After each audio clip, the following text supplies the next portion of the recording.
Good morning. Good morning, Your Highnesses, Your Excellencies, ladies and gentlemen. It gives me a great pleasure to be part of the FII this year. I'm happy to see a full house and so many familiar faces in the audience.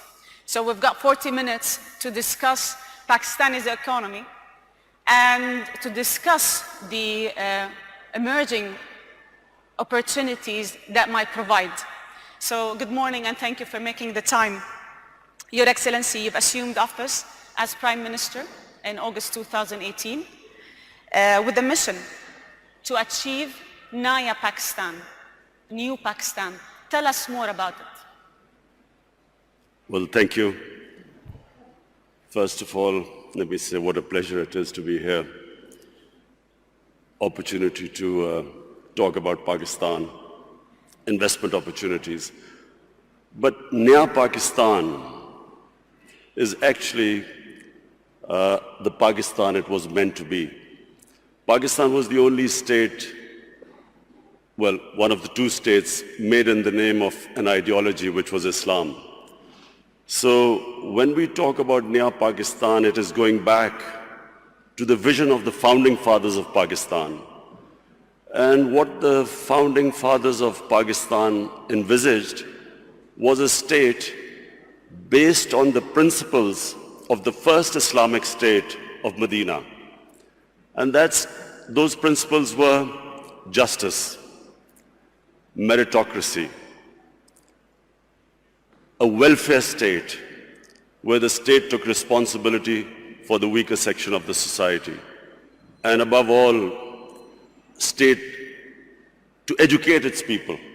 So these were the principles which, very lofty principles, why Pakistan came into being. So when we talk about Naya Pakistan, it means going back to the principles of what the founding fathers stood for.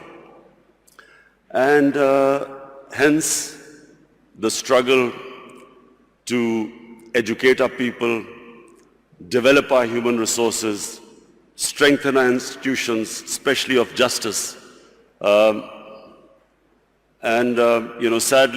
Sadly for us, some of those principles are more visible in, say, the Scandinavian republics, say in Switzerland, say in New Zealand, than in Pakistan, what was supposed to be an example for what an ideal Muslim state was supposed to be. You've mentioned so many important points that I'm going to go back to one by one. So working on human capital, fighting corruption, empowering the economy. Walk us through the economic agenda of your government now. Well, we have been in power for 60 days. We have inherited two big deficits, fiscal deficit, current account deficit. And so the immediate concern for our government is to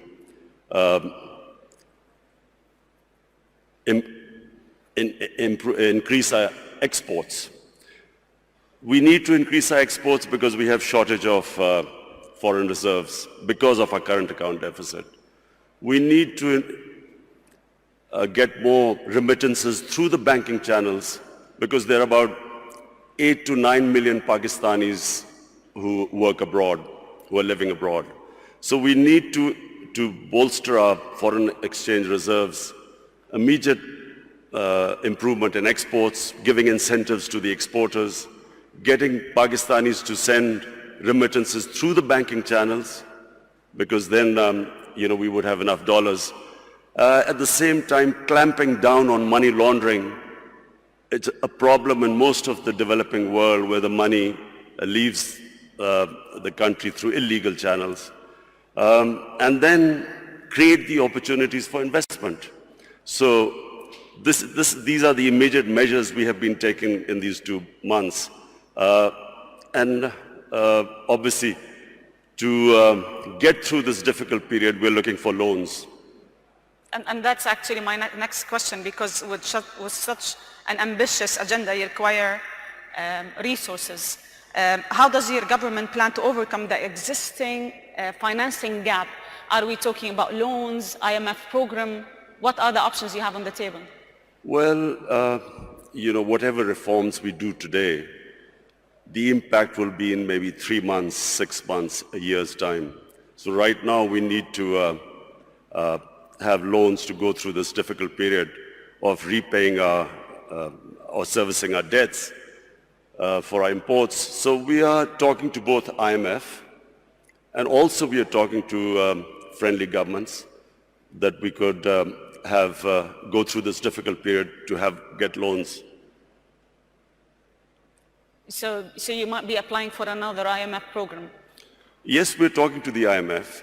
What we are hoping is that we can do a bit of both, get some loans from friendly governments, at the same time get a loan from the IMF. And so to go through this period, which we feel we have a tough period for the next 3 to 6 months. I'm going to go back to the point you mentioned in your first answer.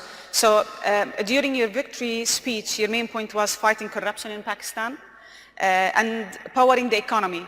How is your government aiming to ensure transparency so you can revive the investors' confidence in Pakistan and investing in Pakistan? Firstly, Lubna, you must understand that corruption is what makes a country poor. Corruption is the main difference between the developed world and the developing world. Countries are not poor because they lack resources.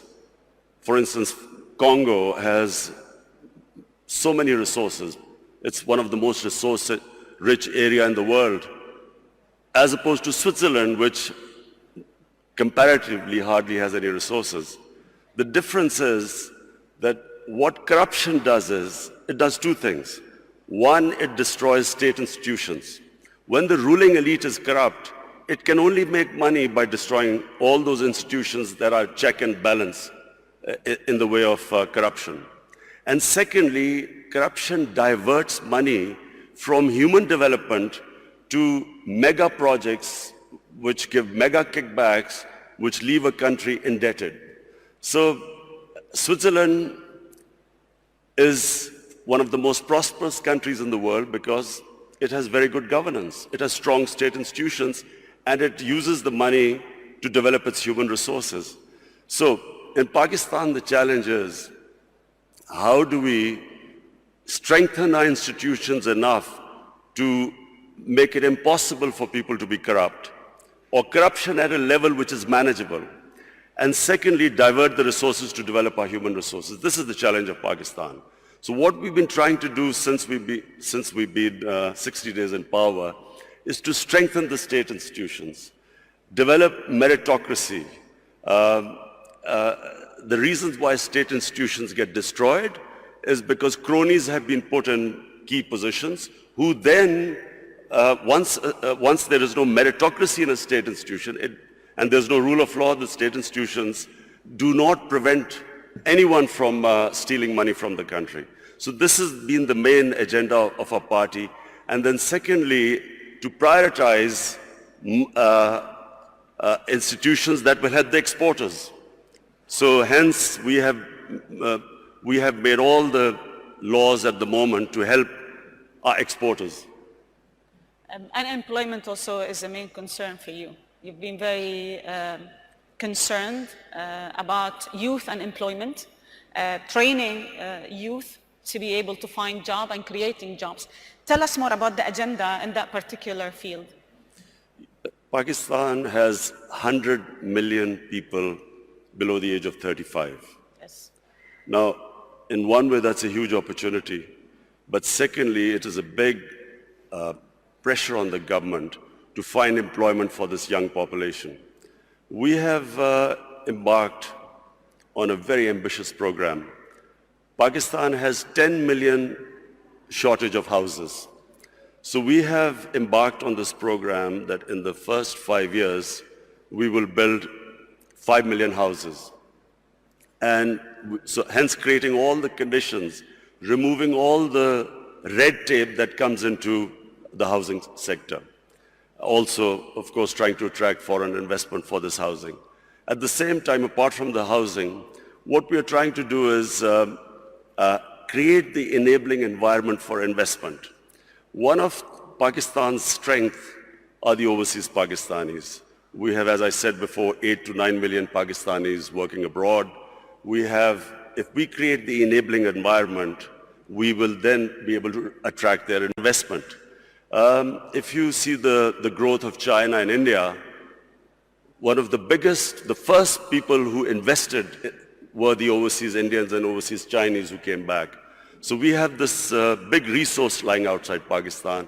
Our main effort is to create the enabling environment, make it easy to do business, the ease of doing business, bringing down the cost of doing business, and attracting this investment. Speaking of China, you've always spoke about how good China is in bringing 700 million people out of poverty. And I think the China-Pakistan Economic Corridor, or what you call CPEC, is being debated a lot lately. I would like to understand more about it from a Pakistan angle. First of all, let me just say two things about China, which for Pakistanis is very attractive. One is that China is the only country in human history which brought out 700 million people out of poverty in 30 years. Secondly, China has in the last 5-6 years really clamped down on corruption. In the last 4 years, I think they convicted about 415 government ministers in corruption cases. So these are the two problems which face Pakistan. We have corruption, and so we are going to look for ways, because white-collar crime is very difficult, especially in our countries, to catch, because we do not have the people. Absolutely. We do not have those who understand, who can convict white-collar criminals. So we are going to get help from China. And secondly, all the ways, the way they have brought this huge amount of humanity out of poverty. So poverty alleviation is the second thing which we learn from China, and I'm going there next month. So we hope to, we've already asked the Chinese government to help us in these two areas. CPEC is a great opportunity for Pakistan. CPEC connects us to China, which is one of the biggest markets. Because of CPEC, we are developing Gwadar, which is, after Singapore, the second deepest port. And because of CPEC, we are developing these special economic zones where we will invite investments from all over. So hence, provided we get our governance structure right, CPEC is a great opportunity for Pakistan. And actually that leads to my second question, that this whole collaboration with China, how can it help Pakistan bring more international investors? Well, simply because China is a huge market. Secondly, the CPEC is this route which connects us, China, right down to Gwadar. So we have all this opportunity with these special economic zones to invite people. It gives a great opportunity for investment. And remember Pakistan's strategic position. It is sitting next to two of the biggest markets, India on one side, China there, and then of course, inshallah, when peace returns to Afghanistan, then we have this all the way to Central Asia. So Pakistan is strategically probably one of those countries blessed. It is placed in one of the great positions in the geography of the world. And actually, I would like to comment on this point, but because rightly so, like Pakistan is very well placed to connect Central Asia, Middle East, China, and the Western markets. Do you have a plan to leverage on that natural advantage? The plan is to create the enabling environment in Pakistan so that we can attract investors. Not just foreign investors, not just overseas Pakistani investors, even our own investors who, unfortunately, because of our poor governance system, were not really investing in Pakistan. We didn't even give them enough incentives, and I'm talking about Pakistani investors. So we are restructuring our duty structure. We are our tax incentives. We are restructuring everything so to incentivize people to invest. What are the sectors that you think investors would be more interested in Pakistan? Minerals, There are vast amount of mineral wealth lying in Pakistan. Coal, we have one of the biggest coal reserves in the world. We have copper reserves, one of the biggest copper reserves, zinc. We have a lot of areas of gas which have not been explored at all. But then we have tourism. You see, Pakistan is one of the most diverse countries in the world. Pakistan starts with alpine in the north. We have alpine climate. And then from the highest, which is the second highest mountain in the world, which is K2, we go on to the sea. We have 12 climatic zones on the way. So we have, tourism has exploded in Pakistan. Our infrastructure cannot cope with the tourists. So that's one of the biggest opportunities to invest in our country. And then we have three types of tourism. We have religious tourism. North of Pakistan was the center of the Buddhist civilization. We have the oldest civilization in the world, which is the Indus Valley civilization in Mohenjo-daro. Peshawar is one of the oldest living cities in the world, 2,500 years old. Lahore also one of the ancient cities. So Pakistan is a diverse country. It's unfortunately because of the war on terror, last 13, 14 years we had this turmoil where tourism disappeared. But in the last 2 years we have all records of tourism have been broken in our country. So that's a great area to invest. So you've mentioned 2 points, tourism and energy. You've spoken enough about tourism and what should happen and how the investment should be. But on housing is also, of course, 5 million houses we are building. That's another area we're expecting investment from abroad. Let me talk about energy, because I think finding a sustainable fuel and gas supply by investing in Pakistan's own production is vital for your economy. What's your plan to reducing energy dependency and really inviting international investors and local investors to invest in that particular field? You see, we have hardly had any investment in our mineral resources. And one of the reasons, as I said again, in the last 15 years, was this war on terror, where we became the center of terrorism, suicide attacks, and so investors would not come to Pakistan. Then we had last 10 years very poor governance, corruption. We did not give enough incentives for investors to come to our country.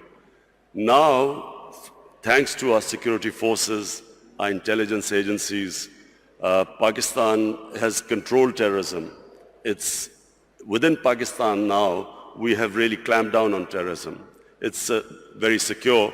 We still have problems, terrorism coming from Afghanistan, but that's why we are hoping that these peace talks, hopefully peace talks between Taliban and the Americans, we hope that once Afghanistan settles, then not only will there be no terrorism within Pakistan, but then we have this access all the way to Central Asia. So we did not have investment coming into gas, into other minerals, because we had turmoil in our country.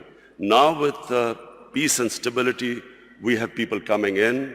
We have some of the big giants in the energy sector now showing interest. In fact, in December, I think Exxon is coming in Pakistan. They're coming back to Pakistan.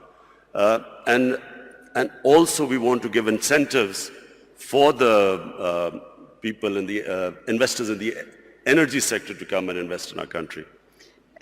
Your Excellency, from here, from the FII, what message do you want to give the world about Pakistan?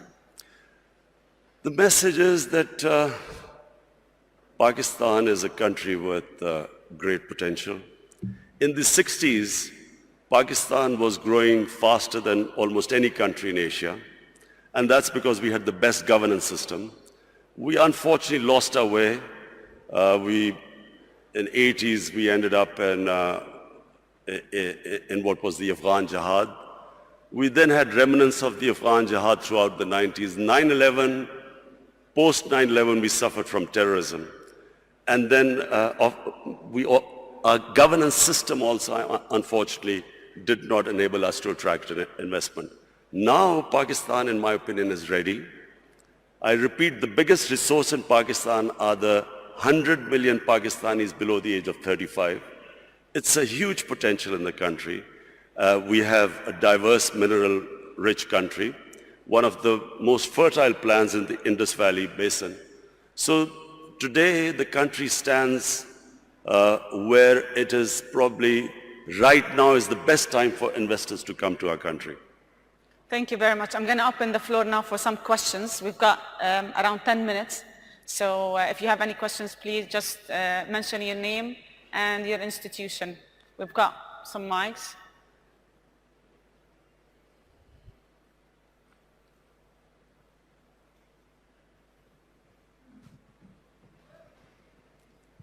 I think I was very comprehensive.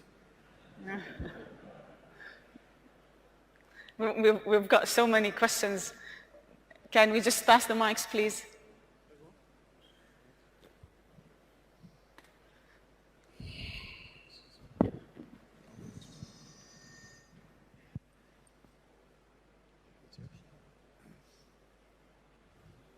Bismillah ar-Rahman ar-Rahim.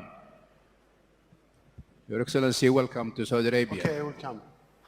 Saudi Arabia businessmen are really very much looking at investment opportunities in Pakistan. We have a lack of information. I think we need to strengthen the economic section of the Pakistani embassy in Saudi Arabia so that the Saudi businessmen have full information. We believe, from our experience, with the expertise of Pakistanis working in Saudi Arabia, who really shared with us our experience of development, they really show a potential to build a great country in Pakistan, like helping us to build a great country in Saudi Arabia. So we are looking forward to get more information about Pakistan because many Saudi businessmen are interested for investment in Pakistan. Thank you. Thank you. I have spoken to His Highness Prince Salman, and he is already organizing businessmen from Saudi Arabia to come to Pakistan to invest. So we look forward.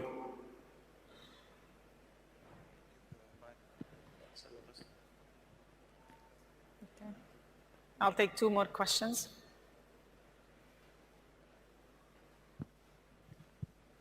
Okay. Hi, Imran. I'm Vikram from Tech Mahindra. Very inspirational talk. You did mention about 100 million people below the age of 30. And you mentioned about minerals and oil and gas. Don't you think information technology also could be an avenue for Pakistan?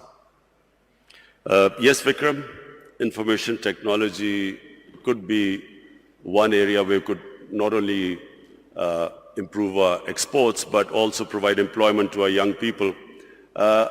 Unfortunately, we did not concentrate like India did in information technology. We've got left a bit behind, but now we are concentrating, organizing our IT sector so we can develop it. Yes.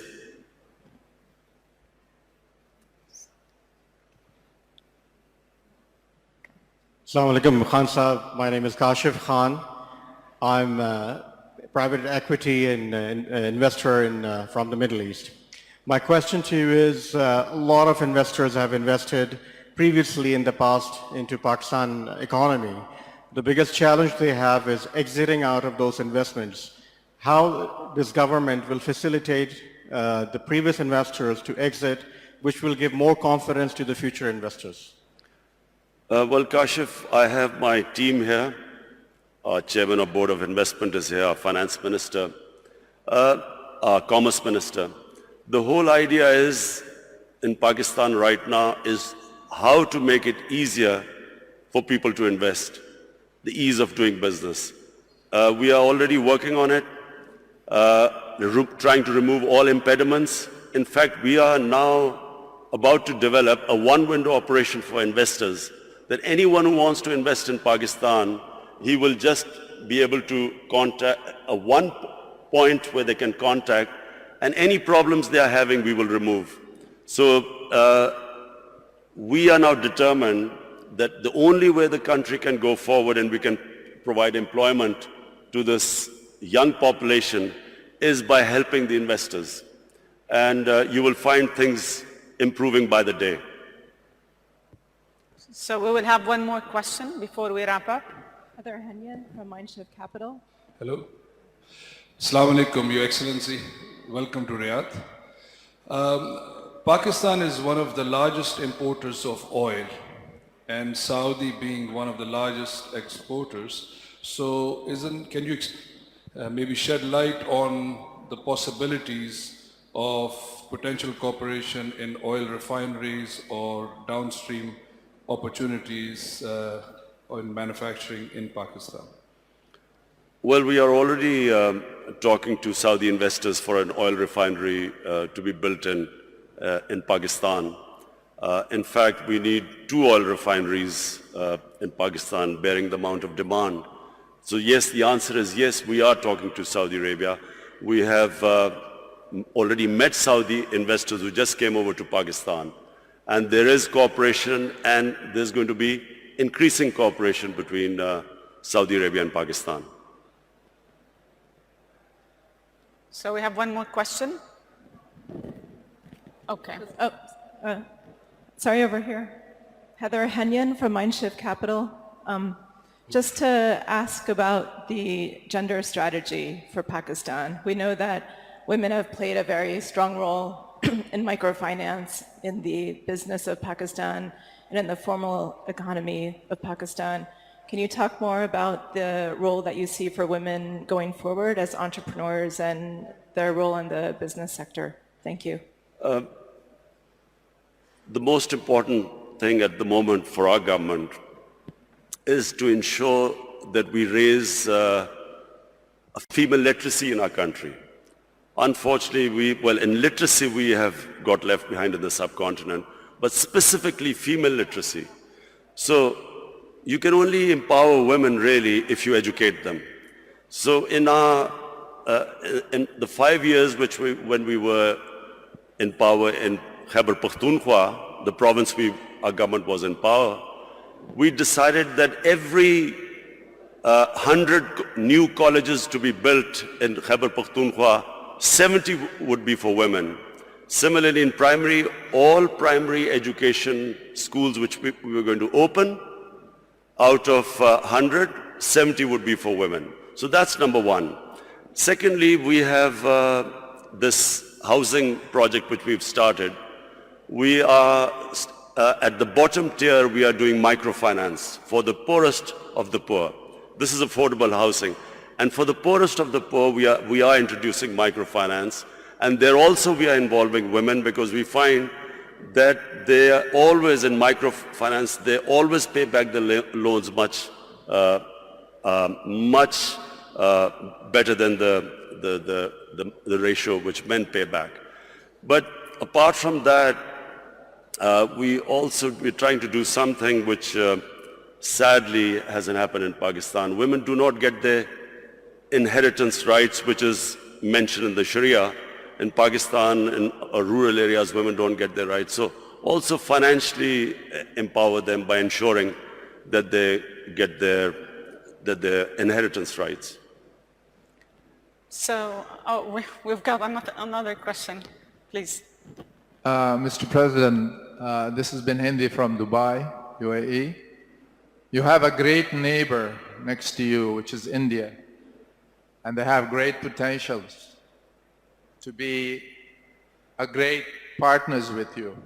What is your efforts to let go all the past history and become one big nation, collaborating with each other in different fields and businesses? Thank you.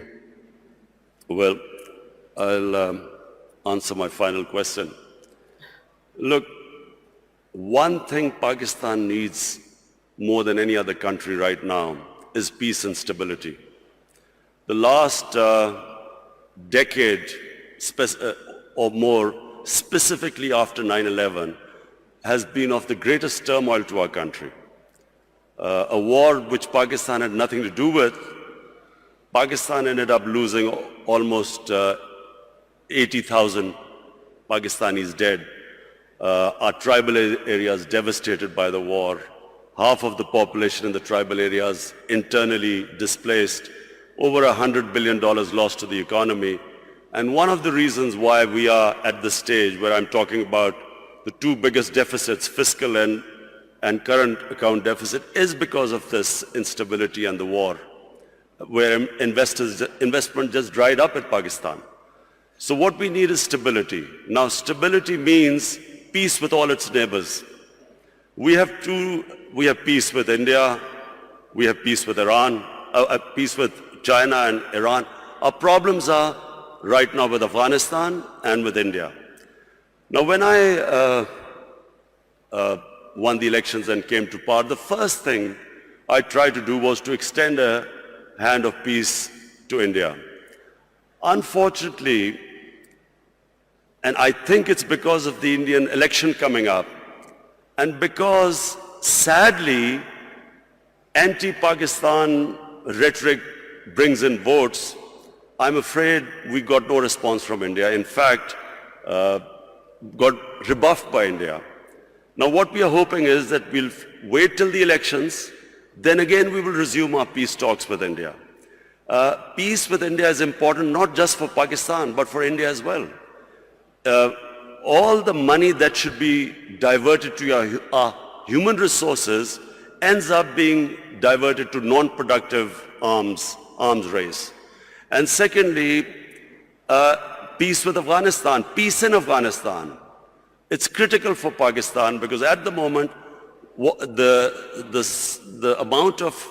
low amount of terrorism coming into Pakistan is from Afghanistan. And so it's for us, for Pakistan, it's extremely important that we have peace with both the neighbors. And I can tell you, my government will be trying its best. We are all in Pakistan, there is a consensus amongst all stakeholders that what this country right now needs peace and stability. And only peace and stability will allow us to bring in investment to most of all, to alleviate poverty, give employment to our young population. So we will wrap it here. Thank you very much for joining us, and thank you for sharing with us all this. The Prime Minister of Pakistan, thank you.